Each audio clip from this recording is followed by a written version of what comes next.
7 days before the primary.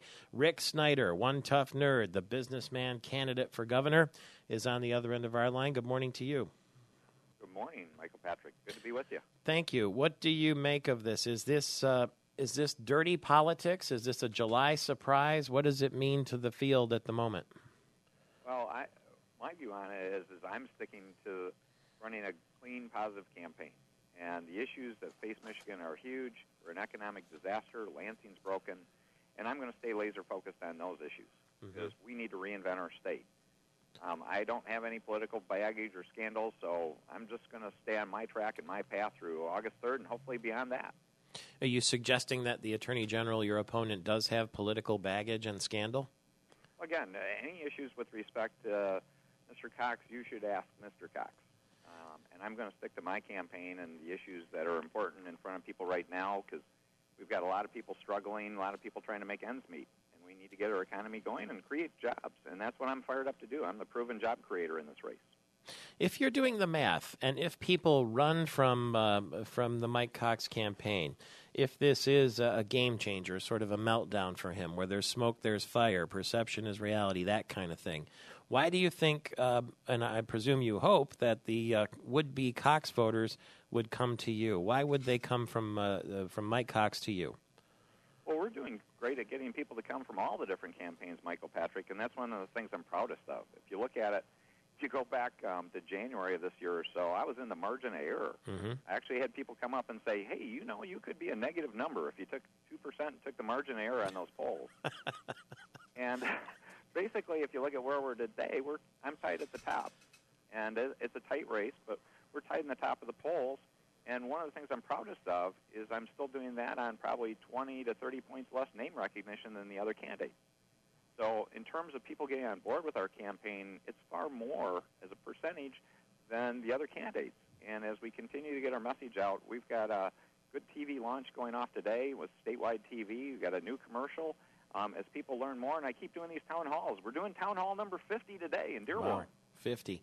Yeah, and we're going to surpass that number. We've got several more booked. So people are, as they hear about the reinvention of Michigan versus the old broken political model of, more fixes, more Band-Aids, they're getting on board with our campaign, and I'm excited. I'm fired up. Let's just go get this going.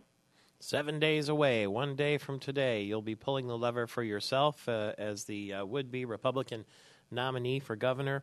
That would be an important and exciting moment for you, I would think, and then you hold your breath the rest of the day. Have you ever in your lifetime sweated over a decision more than you will next Tuesday? Well, the easiest part of that decision is I know who I'm voting for, so there's not much sweat to that one. And then it's just waiting to see how it all turns out. And I'm happy and pleased with how we've run the campaign. I think we've helped define the dialogue in the entire campaign for all the candidates about keeping it focused on the economy, jobs creation, the need to reinvent our government in a very positive, constructive way. And we just need to follow through. Unfortunately, there still are a lot of broken pieces with sound bites and bickering. But with respect to what we've done, we've stayed on track, we've stayed on path, and we're just going to finish strong. The Dow was up 101 yesterday, the S&P up 12, the NASDAQ 27 higher. We're hearing word that General Motors may issue an IPO this fall. You're a savvy businessman, very successful. Would you want in on a GM initial public offering? Well, again, you'd have to look at the details. Being a savvy business person, you'd look at the pricing on the deal, see how it looks. But I think it's great that GM is getting back on a positive path. That's great for Michigan.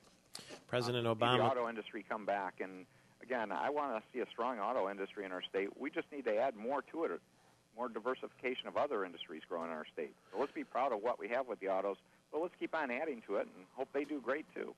President Obama coming to Detroit on Friday to visit a couple of the auto companies, and you have the Ford Motor Company Executive Chairman Bill Ford, a rock star, superstar in this region and in the auto business, in your camp, don't you? I mean, he's going to be in your commercials and everything. Yeah, that's very exciting to me. Bill's a great guy. He's done a wonderful job with the Ford Motor Company. He's been just a wonderful person and been a great leader for our state, so I'm very honored to have his support.